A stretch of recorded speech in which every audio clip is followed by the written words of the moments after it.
donde en el caso de fisioterapia y nutrición, por ejemplo, incluso tienen materias específicas de metodología de investigación, a diferencia de la carrera de medicina, que se los ve de forma transversal en diferentes materias como medicina social, medicina preventiva, eh, microbiología o bacteriología también, y finalmente en epidemiología, ¿no?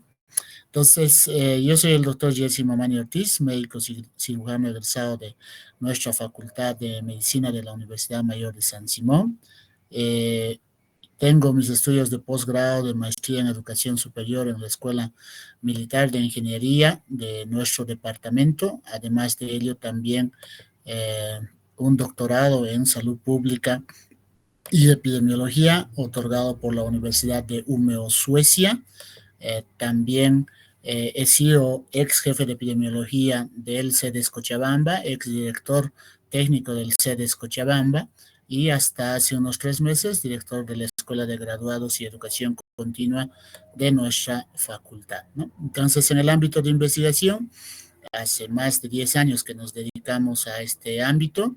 Soy editor en jefe de lo que es la revista científica del Colegio Médico Departamental de Cochabamba y asesor científico de la revista del Colegio, perdón, de la Sociedad Científica de Estudiantes de Medicina hace ya bastante tiempo también, ¿no? Entonces, el día de hoy vamos a hacer una pequeña recapitulación de lo que es metodología de investigación de manera práctica y puntual, sin tanto enfoque, si se quiere, en lo que es la parte filosófica de investigación, sino como nos interesa que puedan aprender de manera puntual qué cosas incluir en cada uno de los acápites, ¿no?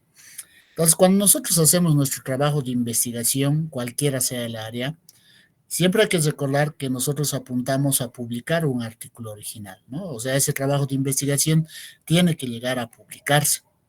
Cualquier trabajo de investigación que no se llegue a publicar es como si no existiera, porque si no se publica, lamentablemente no puede ser utilizado por otros autores para lo que es eh, el, las citas bibliográficas, no puede utilizarse ese conocimiento para lo que es la comparación de los resultados, no se puede utilizar esos resultados como referencia para la generación de una política de salud, etcétera, etcétera, ¿no? Entonces, de ahí la importancia de que nuestros trabajos de investigación sigan la misma estructura de lo que es un artículo original.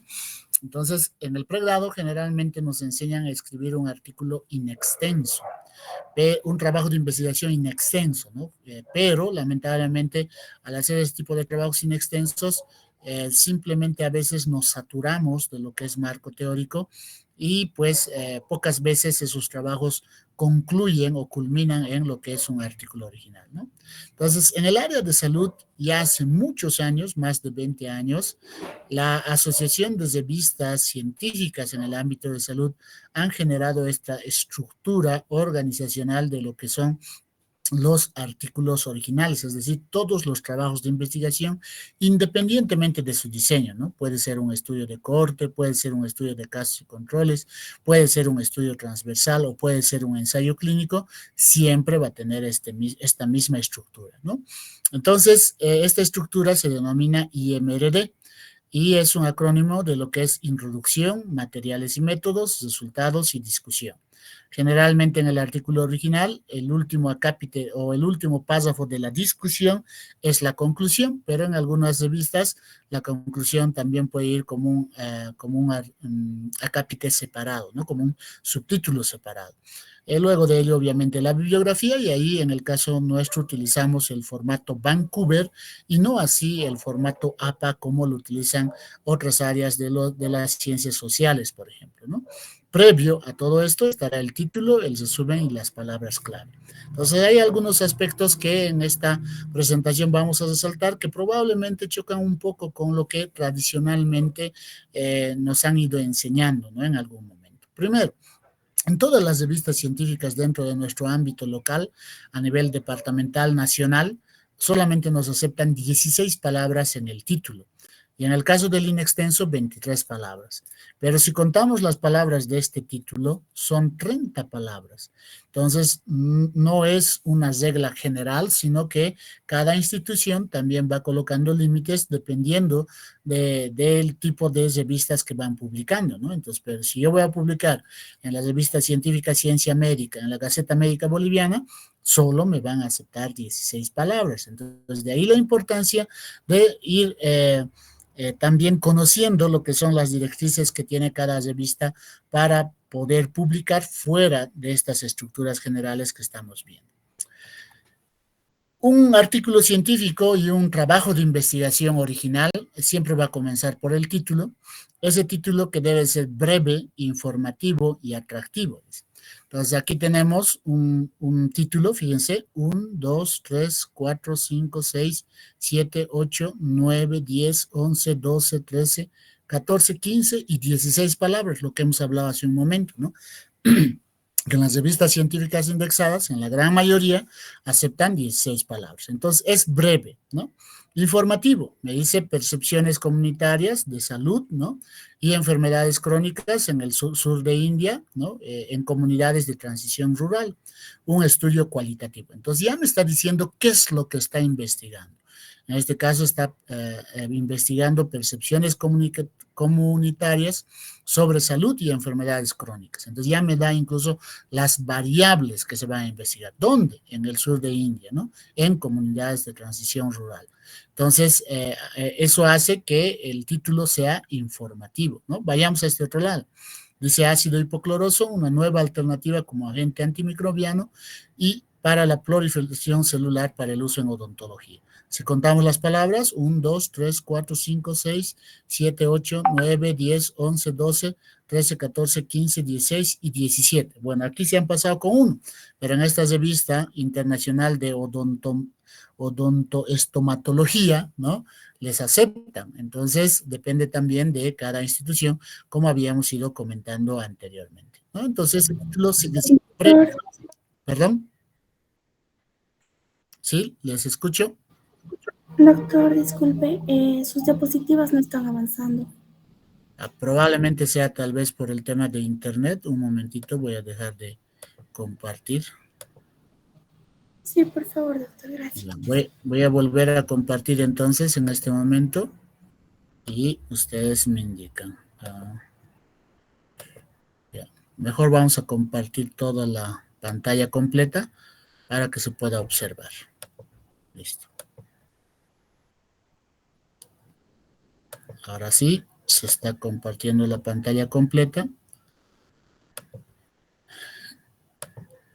Y bueno, entonces les mencionaba hace un momento, ¿no? Que esta estructura del IMRD es lo que marca las directrices internacionales para escribir artículos científicos. Y hemos comenzado por lo que es el título, ¿no? Los requisitos para que un título sea bueno es que sea breve, informativo y atractivo. Entonces ahí contábamos la cantidad de palabras de este primer título, que tiene 16, ¿no? Y este segundo título, que tiene 17 palabras. En ambos casos cumplen con esas reglas de ser breve. En un trabajo inextenso, en una tesis, por ejemplo, nos aceptan hasta 23 palabras, pero no más de eso. Sin embargo, en el ejemplo anterior veíamos de que algunas revistas pueden aceptar títulos de inclusive hasta 30 palabras, ¿no? Entonces, depende de cada institución y por ello la importancia de revisar las normas editoriales de cada revista a la que vamos a mandar nuestros trabajos científicos. Clásicamente también nos decían que en los títulos solamente podían ser oraciones propositivas, es decir, una oración de la cual se pueda afirmar o negar, ¿no? El hecho de que sea verdadero, pero también nos decían que las oraciones exclamativas y las oraciones interrogativas no podían ser títulos de artículos científicos.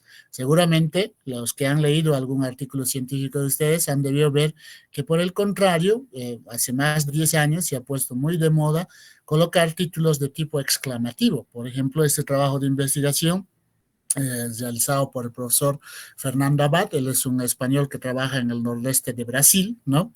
Que también ha visitado nuestra facultad porque teníamos proyectos colaborativos con él, que pone como título: no todo lo que brilla es oro, ¿no? Entonces es una oración exclamativa, ¿no? Y nos habla sobre la incertidumbre, ¿no? En lo que son los procesos de muestreo, en encuestas de vectores, ¿no? De enfermedades con falsos negativos y falsos positivos, ¿no? O sea, con detecciones falsos positivos y falsos negativos. Entonces, en esta primera parte es una oración exclamativa, ¿no? No todo lo que brilla es oro, dice. ¿Por qué le pone ese título, no? El profesor Abad trabaja bastante en el tema de lo que es Chagas, continúa trabajando hasta ahora, y en el nordeste de Brasil, igual que en el caso de Cochabamba en muchos lugares, han sido declarados libres de lo que es el vector, es decir, la vinchuca, ¿no? Entonces, eso por los procesos de fumigación que ha habido, etcétera. Entonces, lo que hace este profesor y su equipo de investigación es no ir una, sino dos y también tres veces a los mismos lugares donde habían sido catalogados como negativos para lo que es el vector, ¿no? La vinchuca. Entonces, en base a ello, va haciendo el análisis y encuentra que existen muchos lugares que habían sido catalogados como negativos, pero que en su segunda y tercera visita ellos encontraron el vector, encontraron a la vinchuca. Entonces, esta su oración exclamativa hace referencia a eso, ¿no? Lo pueden buscar el artículo, está publicado en la revista PLOS Neglected Tropical Disease, ¿no? Entonces, en este artículo hacen referencia a eso, ¿no? No por el hecho de que le coloquen la banderita blanca y la OMS o la OPS lo declare como libre del vector, eso no quiere decir que la vinchuca no va a volver, ¿no? Y ahí han demostrado también de que, a diferencia de lo que se conocía, que la vinchuca podía viajar hasta 400 metros en una semana, ¿no? O en un día, generalmente alrededor de esa área se encontraban estos vectores, entonces ellos demostraron que no, que podían viajar hasta incluso entre 800 y 1000 metros, ¿no? Entonces, es muy interesante desde esa perspectiva, pero lo que lo que tomamos en cuenta en este artículo es que usa una oración exclamativa en el título. Con eso no les estoy diciendo que ustedes usen oraciones exclamativas en sus títulos, ¿no? Sino que es una tendencia que existe a nivel mundial. Sin embargo, en nuestro proceso formativo seguimos colocando proposiciones como títulos, ¿no? Oraciones de las cuales se pueda afirmar o negar algo. Este es otro trabajo de investigación que está publicado en el Scopus, ¿no? En este caso, en lo que es el Servier, en la revista de cirugía española. No es un artículo reciente, fíjense, el artículo data del 2004, donde ya colocaban un título que era en oración interrogativa, ¿no? Fíjense, ¿se puede medir la calidad de vida? ¿Cuál la importancia? Entonces, ahí el título estaba descrito en lo que es como una pregunta. Entonces, si nosotros planteamos un título de investigación de este tipo, probablemente nos rechacen, ¿no? Pero ya en el exterior, pues, también se va aceptando este tipo de títulos y por el contrario, cada vez son más llamativos y, bueno, nosotros también hemos publicado el año pasado recientemente un trabajo de investigación cuyo título ha sido también una pregunta, ¿no?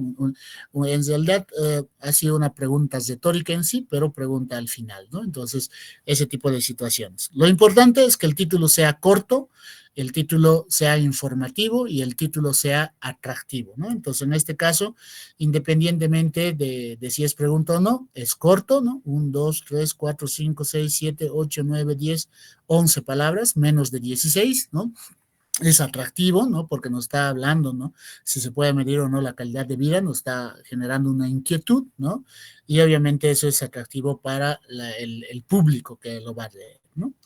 Luego del resumen, perdón, luego del título viene el resumen. El resumen en salud nosotros utilizamos generalmente estructurado en los artículos originales. En los artículos de revisión, ahí el resumen es de tipo no estructurado. Ahora, ¿cuál es la diferencia entre un resumen estructurado y no estructurado? La única diferencia es la forma de escribir, porque los componentes son los mismos. Y en este momento vamos a hacer referencia a ello. Un resumen se compone obligatoriamente, tiene que tener los objetivos, un resumen de los métodos, los resultados y las conclusiones. Puede haber opcionalmente una breve introducción, ¿no?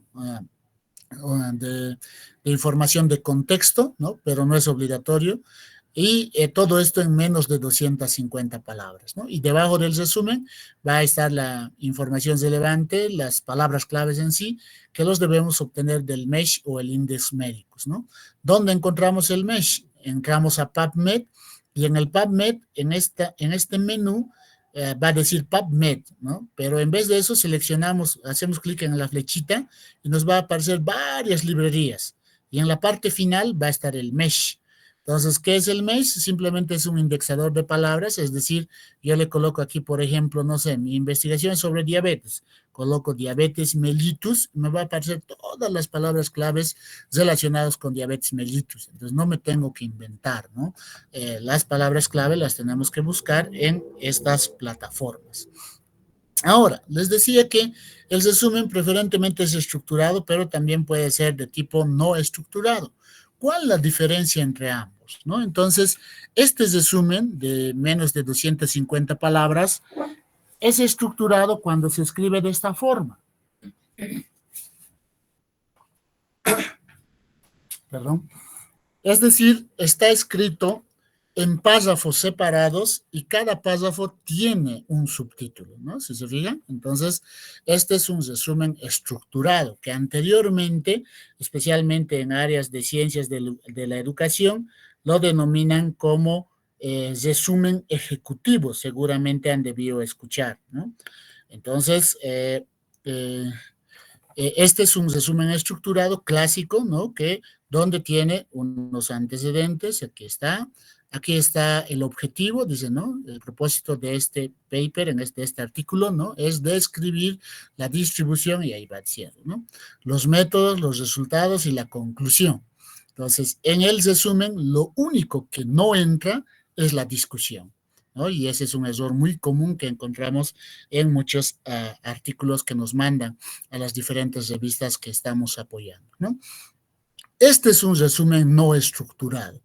Fíjense, esta es una revista de investigación en ciencias de la salud, nos dice, del Paraguay, ¿no? Y aquí este resumen no estructurado está escrito en prosa directa, o sea, es un solo párrafo, no tiene subtítulos, si se fijan, no tiene subtítulos, pero tiene los mismos componentes, ¿no? Es decir, tiene unos antecedentes o una breve introducción que está mencionando ahí, ¿no? Luego está el objetivo, dice, el objetivo del estudio fue tal. Luego está la metodología, el estudio es cuasi experimental e incluyó tantos. Luego están los resultados, ¿no? El tiempo promedio de la técnica BAS fue tantos, mayor que la técnica tantos, ¿no? Y finalmente está la conclusión, ¿no? Entonces, tiene los mismos componentes que un resumen estructurado, pero vuelvo a resaltar, la diferencia es la estructura, la forma de escribir, ¿no? En un resumen estructurado, párrafos separados, cada uno con su subtítulo, de forma sencilla, si se quiere, ¿no? Una vez que hemos escrito el resumen, comenzamos a escribir la introducción, ¿no? De nuestro trabajo, de nuestro artículo, de la investigación que hemos hecho, y la introducción debe mostrarnos una breve panorámica del tema que vamos a tratar. Debe incluir la justificación del trabajo, los objetivos claramente planteados, y todo esto debe estar sustentado por bibliografía bien seleccionada. ¿Y de dónde seleccionamos la bibliografía? Vamos a seleccionar de lo que es el Hinari, SCielo, Cochrane, PubMed, el Servier, Dialnet, Vireme, todos los metabuscadores que ustedes conozcan son útiles para encontrar los artículos científicos, ¿no? Entonces, se puede buscar dentro de estas plataformas que nos aseguran, lo que nos va a asegurar estas plataformas indexadoras, ¿no? Es que ese trabajo de investigación haya pasado por revisión de pares, ¿no? Y no estemos utilizando un artículo que no haya pasado por revisión de pares y por ende, pues probablemente la calidad de ese artículo sea pésima o en su defecto incluso sea falso, ¿no? Ahora, esta introducción no es largo. Generalmente una introducción debe tener entre 5 a 8 párrafos y nos vamos a fijar y tiene un porqué eso, ¿no? Los contemos en este artículo: 1, 2, 3, 4, 5, 6, 7 párrafos, ¿no? En total. Entonces, entre 5 y 10 dijimos, promedio 7, ¿no? U 8 si quieren. Entonces, esa cantidad de párrafos tiene un porqué, ¿no? Y cada párrafo está debidamente citado, si se fijan. Clásicamente se citaba solamente al final de cada párrafo, pero actualmente se cita al final de cada oración, ¿no? De donde hayamos sacado la información. El mismo artículo se puede utilizar como referencia para diferentes párrafos, pero lo recomendable es que no sean más de 3 párrafos en los que se utilice como referencia cada artículo científico, ¿no? Eso ya depende mucho también de cada revista.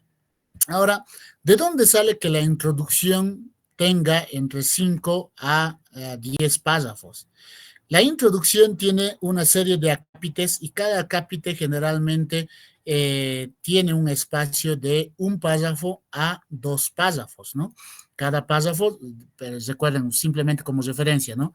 Cada página llega a tener 4 párrafos. Entonces, si estamos hablando, por ejemplo, de 10 párrafos, estamos hablando que la introducción no debería tener más de 2,5 páginas, ¿no? No debería ser más extenso que eso, pero a veces encontramos introducciones que tienen fácilmente 10 páginas o más y es muy largo innecesariamente, ¿no? Entonces, lo que también nos dice la metodología de investigación es que debemos tratar de ser lo más concisos posibles, ¿no?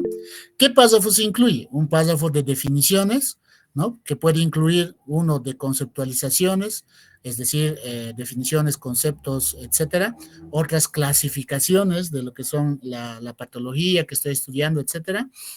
Posteriormente, 1 o 2 párrafos de los antecedentes, que pueden ser antecedentes de tipo histórico, ¿no? Cuando se conoció la diabetes por primera vez, o antecedentes epidemiológicos, ¿no? La prevalencia de diabetes, cuánto es en el departamento, en Bolivia, en Latinoamérica, en el mundo, etcétera, ¿no?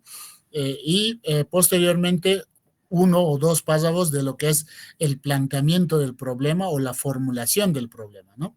Entonces, el problema debe ser delimitado, ¿no? De manera espacial, temporal. El planteamiento del problema debe responder a la pregunta, ¿por qué es necesario hacer esta investigación, ¿no? Entonces, eso lo debo explicar en 1 o 2 párrafos. Y posteriormente viene la justificación, nuevamente 1 o 2 párrafos, y esa justificación puede ser teórica o práctica o técnica o económica, solamente una, no necesariamente todas. A veces les facilitamos algunas plantillitas con estos acápites y pues tratan de llenar todo, ¿no? No siempre, con uno es suficiente para poder justificar, pero si tenemos 2, 3, mucho mejor, ¿no? Y finalmente el último párrafo de la introducción corresponde a lo que son los objetivos, ¿no? Entonces, si se fijan aquí, en este artículo, el último párrafo es el objetivo, ¿no? Siendo así, dice, este trabajo tuvo como objetivo, está en portugués, ¿no?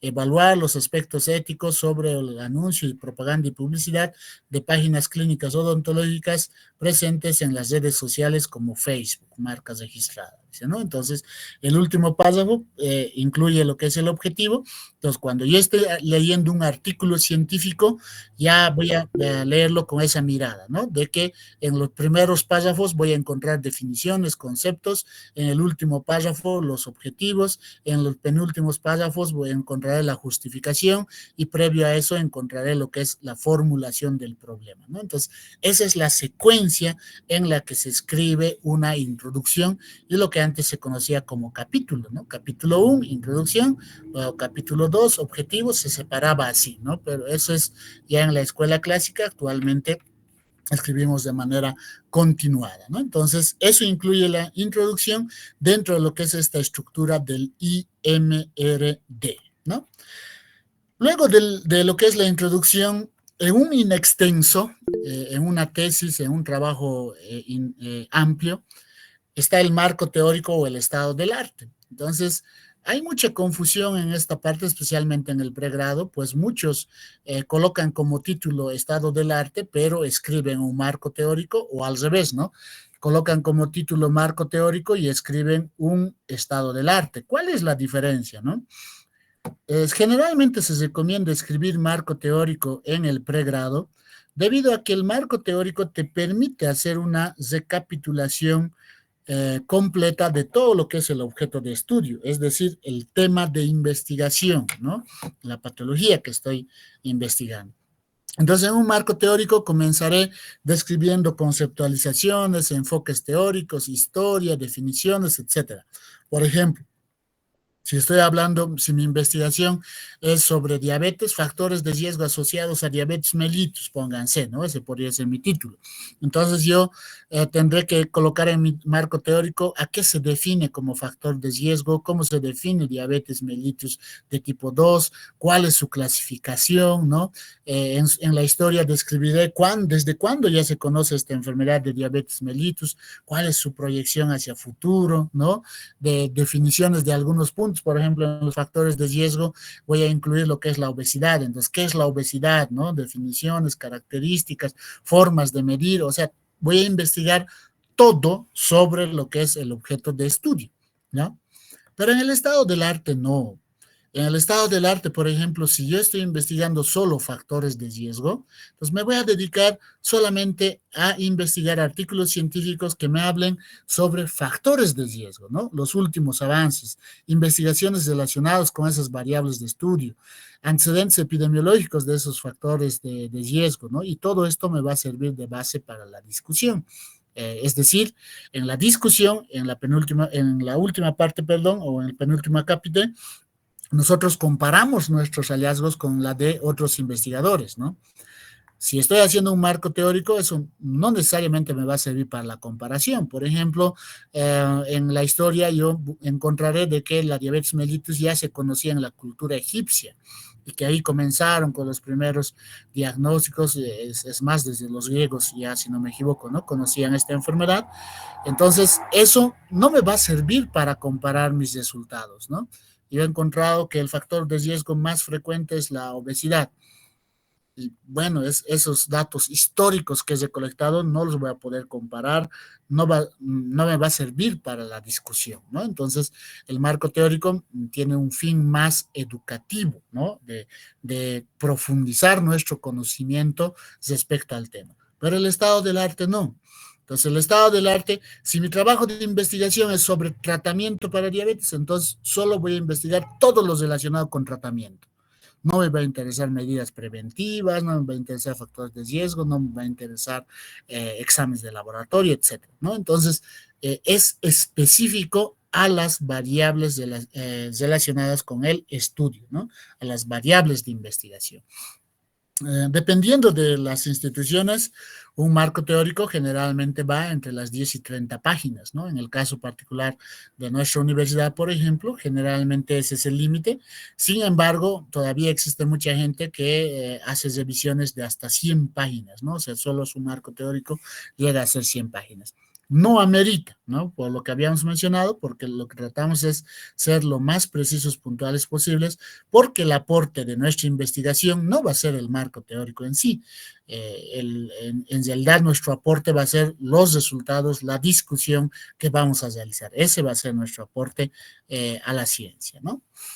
Entonces, una vez que ya hemos escrito la introducción, ya hemos escrito nuestro marco teórico, a continuación viene la cápita más importante de un artículo científico y pues lo que también a mucha gente le genera dificultad, ¿no?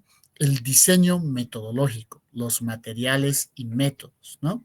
Entonces, en el diseño metodológico nosotros tenemos que ser lo más exhaustivos posibles en cada uno de esos acápites, porque caso contrario, nuestros resultados no van a tener el soporte técnico científico adecuado para poder publicarse en una revista científica. Lamentablemente, muchos de los trabajos de investigación que se realizan en el pregrado no se publican por las falencias en el diseño metodológico y por algunas cosas muy puntuales, por ejemplo, el tema de método de selección de la muestra o el cálculo de tamaño muestral, ¿no? Tener una muestra adecuada. Entonces, el diseño metodológico generalmente es un 30% de todo el artículo científico, ¿no? En algunas revistas nos dicen la metodología debe tener entre 500 y 1000 palabras, nos dice, por ejemplo, ¿no? Entonces, tiene estos acápites, ¿no? Primero, la clasificación de la investigación, es decir, definir qué tipo de estudio es, ¿no? Si es un estudio, un ensayo clínico, si es un estudio de cohorte, si es un estudio de casos y controles, o si es un estudio de corte transversal, ¿no? Luego, los sujetos y fuentes de investigación, ¿no? ¿Quiénes comprenden mi población? ¿Quiénes comprenden mi muestra? Esa muestra, ¿bajo qué criterios ha sido seleccionado? Y para eso tenemos las unidades de análisis, ¿no? ¿Por qué llamamos unidades de análisis? Porque no siempre son personas, ¿no? Por ejemplo, si yo estoy investigando la resistencia antimicrobiana en lesiones ulcerosas de pacientes diabéticos, pónganse, ¿no? Entonces, mi unidad de análisis no es el paciente en sí, sino las lesiones ulcerosas, ¿no? Un mismo paciente puede tener 2, 3 úlceras, entonces voy a tener 2, 3 unidades de análisis del mismo paciente, ¿no? Entonces, a veces son personas, a veces son muestras, ¿no? En los que hacen bacteriología, por ejemplo, microbiología, hacen, que se llama cultivos, entonces toman muestras, pues no son sujetos, ¿no? Esas muestras que estoy utilizando para cultivo, esa es una unidad de análisis. Entonces, a esa unidad de análisis la debo seleccionar en base a criterios, ¿no? Criterios de inclusión, criterios de exclusión y de eliminación. Un criterio de inclusión es aquel criterio necesario, obligatorio para que el participante entre a mi estudio. El criterio de exclusión es aquel criterio que si presenta un individuo o una unidad de análisis, lamentablemente no puede participar en mi estudio, ¿no? Un criterio de eliminación es aquel que, habiendo ingresado al estudio, lamentablemente luego debemos eliminarlo, ¿no? O sea, habiendo cumplido con los criterios de inclusión, no tener ningún criterio de exclusión, lamentablemente tiene que salir de nuestro estudio, ¿no? Ejemplos. Un criterio de inclusión, haber firmado el consentimiento informado. No puede entrar nadie a mi estudio si no ha firmado un consentimiento informado, ¿no? Entonces tenemos ahí una limitante. Criterio de exclusión, al revés, no haber firmado el consentimiento informado, ¿no? Entonces ahí ya tenemos. Lo mismo con la edad, ¿no? Criterio de inclusión, mayores de 18 años en mi investigación, ¿no? Porque si es menor de 18 años, necesito también firma del padre o tutor. Criterio de exclusión, menor de 18 años o que no quiera firmar la autorización para participar en el estudio, ¿no? Entonces tenemos ahí que se llama en este caso las dos caras de la moneda que nos van a dar los criterios de inclusión y exclusión. Ahora, un criterio de eliminación.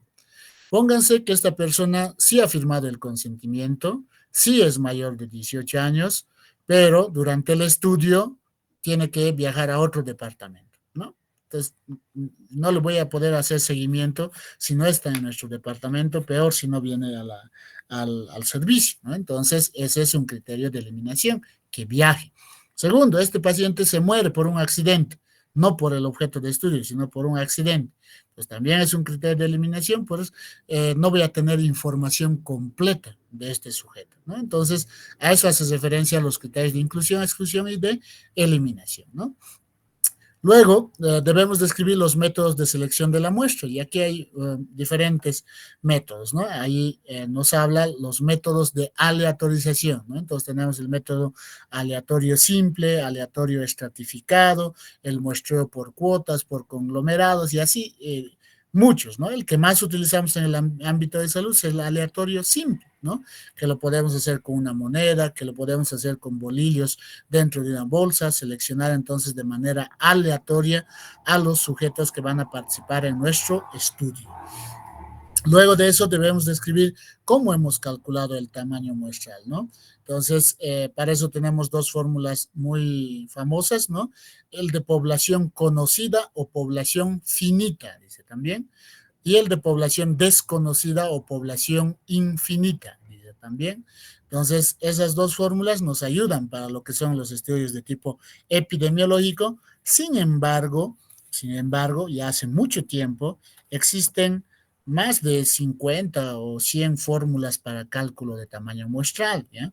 En el caso particular mío, por ejemplo, utilizo el software PASS, PASSS se denomina, y ese software PASS te puede calcular la muestra, por ejemplo, si es un ensayo, no necesitas calcular con estas fórmulas que nos va a salir valores grandes, ¿no? También el software EpiInfo hace ese tipo de cálculos y también hay plataformas web, ¿no? Ustedes colocan cálculo de tamaño muestral para estudios transversales y les va a aparecer estas dos fórmulas, ¿no? Con población conocida o población desconocida. Entonces ahí colocamos siempre, ¿no? Trabajamos en salud con un margen de error del 5% y una seguridad del 95%. Entonces, dependiendo de si es una población conocida o es una población desconocida, nos va a arrojar un número distinto de tamaño muestral, ¿no? Posteriormente a ello, debemos operacionalizar nuestras variables, es decir, debemos describir nuestras variables, las características que tiene. Dependiendo de la escuela, hay tablas para operacionalizar variables o en algunos simplemente hacen un listado de variables y los clasifican, ¿no? Cualquiera de los dos es válido, ¿no? Varía mucho dependiendo de la escuela.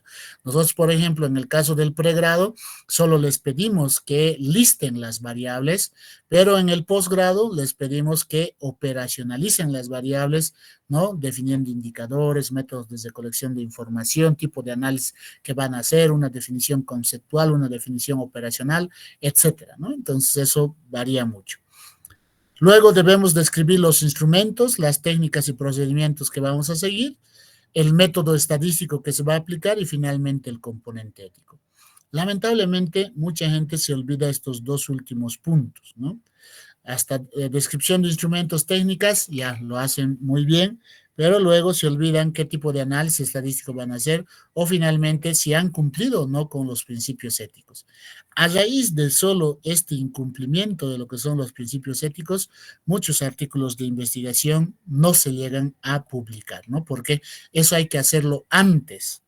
Es decir, cuando ya estamos elaborando nuestro protocolo, no cuando ya se ha acabado el trabajo de investigación, ¿no? Es decir, no, yo ya tengo el artículo y recién voy a hacer firmar consentimientos informados, eso no puede ocurrir, ¿no? Entonces, por eso mismo. Entonces, para evitar esa situación, existen directrices internacionales para poder evaluar los trabajos de investigación ya concluidos, y esto es lo que usamos en muchas revistas internacionales para la revisión de trabajos de investigación, y en el posgrado también, cuando ustedes en algún momento estén haciendo su tesis, en todas las especialidades se hace tesis, ¿no? Así sea ámbito clínico quirúrgico o ámbito de gestión, administración o de salud pública, siempre van a hacer tesis. Entonces, en esos casos les va a ser útil estos checklists, ¿no? Para estudios de tipo observacional, como estudios de cohortes o estudios de casos y controles o estudios transversales, utilizamos lo que es la declaración de Stroop, ¿no? Que son las directrices para la comunicación de estudios observacionales. Esto no es reciente, ya data de más de 15 años, ¿no? Del 2008 específicamente en Stroop, y para los ensayos también hay otra, el Consort, que lo vamos a ir viendo posteriormente. Entonces, en este checklist me dice cómo debo describir cada uno de esos acápites. Sin embargo, todos estos puntos son referenciales. No quiere decir que en todas las escuelas utilicen los mismos puntos, pero es lo mínimo que debe tener nuestro trabajo de investigación, y pues lo máximo lo pondrán las diferentes instituciones donde vamos a presentar nuestro trabajo de investigación, ¿no? Entonces, en Stroop nos dice, ¿no? Cómo debo describir, por ejemplo, a los participantes, si es un estudio de cohorte, si es un estudio de casos y controles, o si es un estudio de tipo transversal, ¿no? Entonces, es distinto en cada uno, ¿no? En cada uno de esos tipos de estudio, la forma de describir. Lo mismo en los métodos estadísticos, ¿no?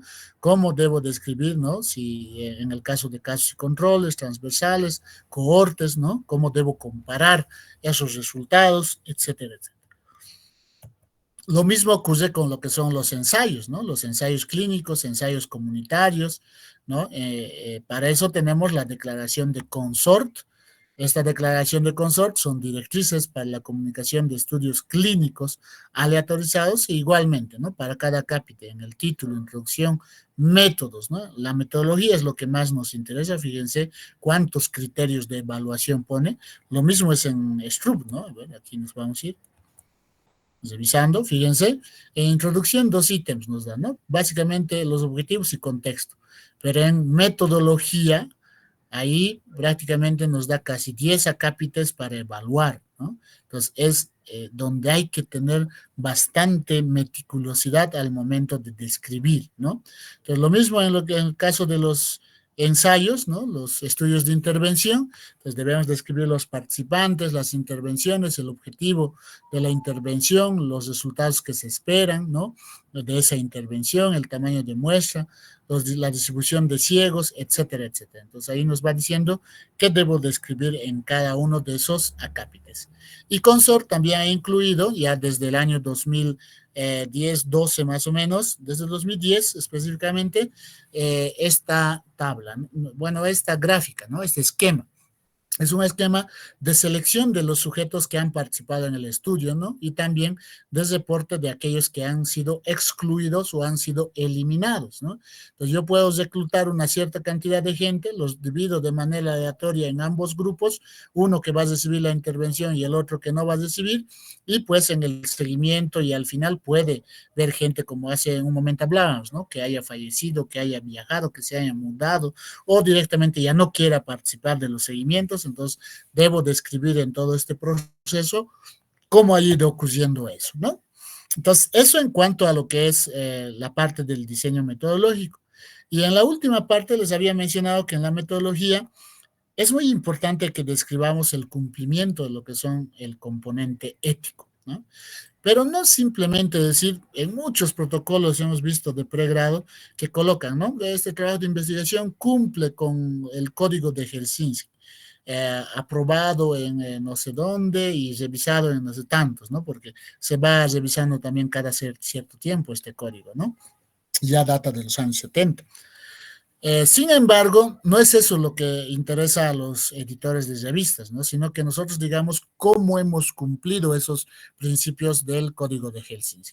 Entonces, son tres principios básicos: el principio de autonomía, que ningún ser humano es inviolable, es decir, ningún ser humano puede ser obligado a participar en mi estudio. Entonces, ¿cómo lo cumplo? Firma de consentimiento informado, ¿no? Entonces diré, todos los participantes de la investigación firmaron el consentimiento informado y aceptaron participar en el estudio. Dos, el principio de justicia.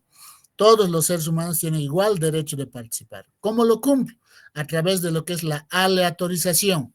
Al seleccionar a los sujetos de manera aleatoria, estoy dando la misma oportunidad de participar o de no participar en mi investigación. Finalmente, el principio de beneficencia, no hacer daño a otro ser humano sin necesidad, ¿no? Entonces, todo trabajo de investigación siempre puede tener algún tipo de riesgo, aunque sea una encuesta, ¿no? En una encuesta yo podría estar preguntando una información sensible y eso puede provocarme alguna situación difícil, ¿no? Entonces, bajo este principio de beneficencia, tendremos que explicar, ¿no? Que no se ha generado ningún daño, ningún perjuicio a lo que son esos participantes en nuestro trabajo de investigación, ¿no? Hasta aquí, hasta la parte ética, corresponde al protocolo. Entonces, lo único que falta aquí es agregarle el cronograma, ¿no? El famoso diagrama de Gantt, ¿no? Que es prácticamente un cronograma de trabajo y con ello tienen su protocolo completo, ¿no? Ya en el inextenso, luego de esto, siguen la descripción de los resultados. Los resultados deben exponerse solo a aquellos que sean más relevantes, de manera ordenada, en formato matemático y apoyándonos en figuras o en tablas sin repetición. O sea, ¿a qué nos referimos? Es muy común que en el pregrado presenten, ¿no? Digamos, una torta de cuántos eran varones, cuántos eran mujeres, y luego abajito está la tabla de cuántos eran varones, cuántos eran mujeres, y además sobre eso está describiendo de forma textual cuántos eran hombres y cuántos eran mujeres. Entonces, no, eso es información redundante, ¿no? Entonces, la información de los resultados se puede presentar de tres formas: como texto, como tabla o como gráfico, ¿no?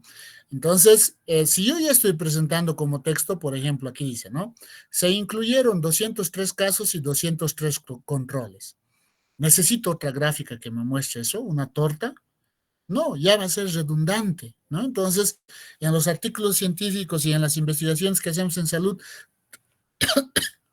tratamos de ser lo más precisos posibles, ¿no? Lo más puntuales posibles y no ser vuelteros, como se dice coloquialmente, ¿no? Fíjense incluso en esta oración, el segundo párrafo, ¿no? La proporción de hombres en los casos fue del 28% y en los controles del 30%, ¿no? Entonces aquí me está diciendo, me está describiendo solo los hombres, ya no me habla de las mujeres, porque per se da por sobreentendido que el restante eran mujeres, ¿no? Entonces en el grupo de casos había un 72% de mujeres y en el caso de los controles un 69.5% de mujeres, ¿no? Pero ya no lo está volviendo a replicar. A eso nos referíamos con que solo debemos describir lo más llamativo. ¿Y qué es lo más llamativo? Los valores más altos o los valores más bajos, ¿no? Y si voy a presentar como gráfico, debe ser lo más estético posible también. Lamentablemente, cuando presentamos como gráficos, nos limitamos a hacer un análisis bivariado, es decir, la combinación de dos variables, mientras que en una tabla, como esta tabla, por ejemplo, ¿no? Podemos incluir muchas variables a la vez, ¿no? Entonces, ahí la diferencia en este tipo de trabajos, ¿no? Finalmente, lo importante en la presentación de lo que son los resultados es la inclusión de lo que son eh, el método estadístico que estamos utilizando, ¿no? Entonces, si mi estudio es descriptivo, vamos a utilizar métodos de estadística descriptiva, ¿no? Pero si mi estudio es analítico, vamos a utilizar métodos de estadística analítica. Y ahí tenemos lo que son los test de hipótesis paramétricos y los test de hipótesis no paramétricos, ¿no? Entonces ahí tenemos en los test de hipótesis paramétricos el chi cuadrado, el test exacto de Fisher, el test de Student, el análisis de varianza, el coeficiente de correlación de Pearson, eso lo van a ver en un curso que está organizado posteriormente. Y también, por el otro lado, tenemos los test de hipótesis no paramétricos, como el Human de Whitney, el test de Wilcoxon, el Kruskal-Wallis, el test de Friedman o el Rudd-Spearman, ¿no? Entonces, muy importante que puedan seleccionar alguno de estos tests, porque eso le va a dar mayor peso a que ustedes puedan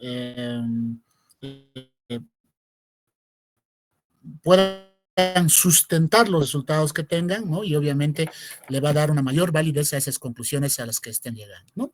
Finalmente, en un artículo científico, el último acápite es la discusión. En algunas revistas le llaman discusión, análisis, conclusiones, ¿no? Y obviamente debemos resaltar cuáles son nuestras aportaciones teóricas o prácticas. Y el último párrafo, las conclusiones derivadas de nuestros datos. No de la discusión, sino de nuestros resultados, ¿no? Entonces, este es un ejemplo de discusión, ¿no? Fíjense, aquí dice, al analizar los datos según sexo, se observó que la mediana de la concentración de proteínas S reactiva, ¿no? Fue de tantos en la mujer, ¿no? Este resultado fue similar a la comunicada por estos autores, ¿no? Pero difiere de los informados en otras poblaciones y ahí nos da diferentes valores. Entonces tenemos que comparar nuestros resultados con valores similares como con valores distintos. Entonces eso al lector le va a permitir generar su propio criterio, ¿no? Su propia interpretación y eso hace más rico el análisis, ¿no? Finalmente, la bibliografía seleccionada según su calidad, citar de manera adecuada según el tipo de artículo y enumerarlo por orden de aparición, ¿no? Entonces ahí nos damos cuenta si están utilizando formato APA o formato Vancouver. En APA se cita colocando el apellido del primer autor y el año de publicación. En Vancouver colocamos un número, ¿no? Que puede estar en superíndice, entre paréntesis, etcétera. En APA, la bibliografía va por orden alfabético. En Vancouver es por orden de aparición, ¿no? Entonces se ordena en esa forma, ¿no? Entonces también tenemos nuestras propias normas y es muy importante conocerlo. Y ya en la parte final incluimos, ¿no? Los anexos, tablas, cuadros, figuras, fotografías, los test de evaluación que hemos utilizado, etcétera, etcétera, ¿no? Entonces, cada tabla cuadro debe tener un número, ¿no? Que debe ir en negrilla, debe tener un orden consecutivo, ¿no? El título debe seguirle al número y debe describirse por categorías, ¿no? O sea, primero tablas, luego gráficos y así sucesivamente, ¿no? y olvidarnos, ¿no? Perdón, y recomendaciones finales, ¿no? La redacción final generalmente se recomienda que lo haga una sola persona, incluir ideas clave en cada apartado guión, el borrador inicial de un solo tirón, imprimir periódicamente los borradores, esto no porque estemos en contra de la naturaleza y queramos gastar papel, ¿no? Sino que cuando nosotros leemos en la computadora, no es una imagen fija, entonces nuestra mente automáticamente lo corrige. Y eso es uno de los errores más comunes, ¿no? Que nunca imprimimos, entonces cuando imprimimos la versión final, ¿no? La versión final, el primer error está en el título, ¿no? En los acentos. Entonces es muy importante tomar en cuenta eso, ¿no? Y bueno, todos los coautores siempre deben incluir críticas positivas y profundas también, ¿no? No inventarnos símbolos, ¿no? Gramos es G, ya sea singular o plural, sigue siendo G. Segundo es lo mismo, no es sex, ses, etcétera. No nos inventemos símbolos, eso es muy común. Lo mismo inventarse abreviaturas, ¿no? No debemos hacer eso. Y finalmente olvidarnos de frases rituales como son necesarios más trabajos para, siempre van a ser necesarios más trabajos. No hemos encontrado en la literatura, probablemente no han buscado bien en la literatura. En base a nuestra experiencia y a la revisión de la literatura, podemos concluir que no, la conclusión sale solamente de nuestros resultados, de nuestros datos. Y finalmente, felicitamos a los doctores Tanz por su artículo, pero creemos que no está bien decir no. Para eso hay otro tipo de artículos que son las cartas al editor. En un artículo original no podemos hacer ese tipo de apreciaciones subjetivas, ¿no?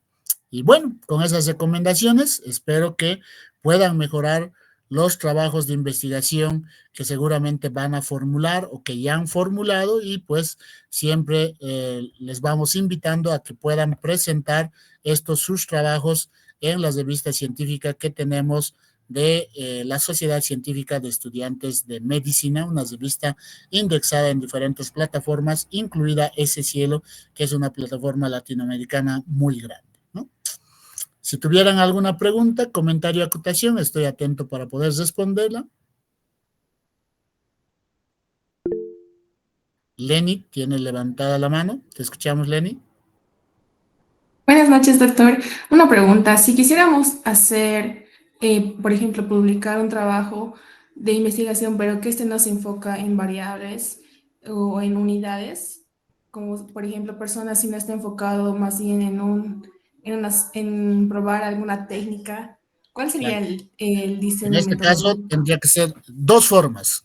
Pueden hacerlo como ensayo, ¿no? Es decir, cuando nosotros estamos probando una nueva técnica, podemos implementar esa técnica y repetir varias veces para ver si es dependiente de operario, para ver si es dependiente de paciente, etcétera, ¿no? Se puede hacer como un ensayo. Por si acaso, un ensayo, la intervención no siempre es un medicamento, ¿no? Puede ser una nueva técnica, una estrategia educativa, etcétera, ¿no? Esa es una modalidad. Ahora, si lo voy a probar una sola vez o unas dos veces, entonces puede ir como investigación de caso. Ese es la, el diseño, ¿no? Y existen criterios para validar nuevas técnicas en investigaciones de caso, que siguen 7 pasos, ¿no? Desde su elaboración hasta su validación. Entonces lo puedes buscar así en la web, ¿no? Validación de una prueba, validación de un test, etcétera, ¿no? Es muy común hacer ese tipo de procesos, por ejemplo, cuando estamos elaborando nuevos protocolos de atención, nuevas fichas epidemiológicas, entonces siempre pasamos por ese proceso de validación, ¿no? Una ficha epidemiológica, por ejemplo, va a ser un papelito.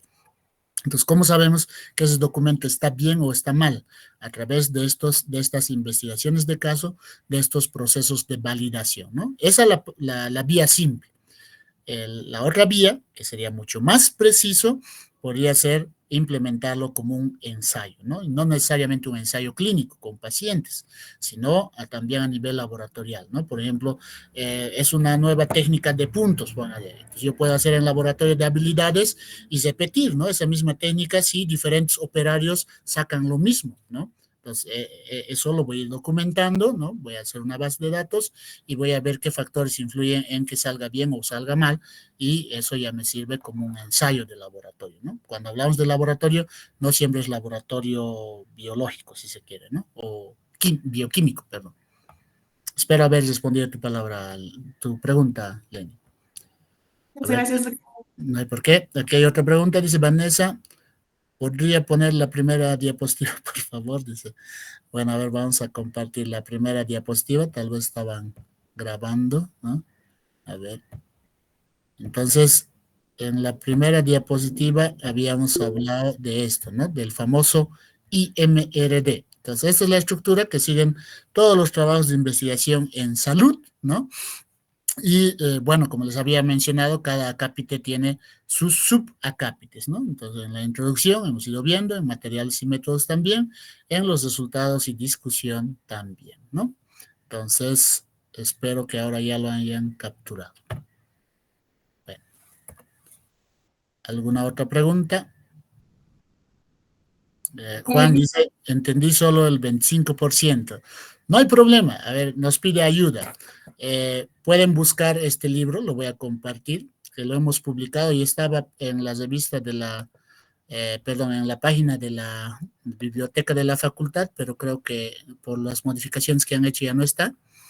Entonces busquen, por favor, esto, se ve, espero que se vea en la pantalla, permitir esta vez.